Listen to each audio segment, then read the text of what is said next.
Yan, mag-aadobo po tayo ng karning baboy.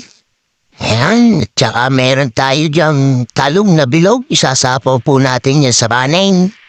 Sarap po niya, partner sa adobo. At yan, magdisa na po tayo ng bawang. Yan, luto na. Sunod po natin ang sibuyas. Yan, gisa po natin. Luto na po sibuyas at bawang. Igisa na din po natin ang karne. Yan, haluin po natin at hintayin po natin yung maiga.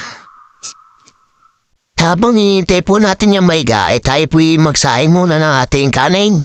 At magsasapaw po tayo ng talong. Yan po, medyo malapit na yung mainin. Isapaw na po natin ang talong na bilog. Yan, sarap po niya na. Yan na po, ini na ating sinaing. At luto na rin po yung ating sinapong na talong na bilog. Yan, sarap.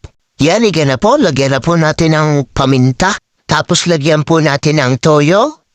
Saka po suha. Tapos lagyan po natin ng konting asukal para may konting tamis. Tapos lagyan po natin ng konting asin.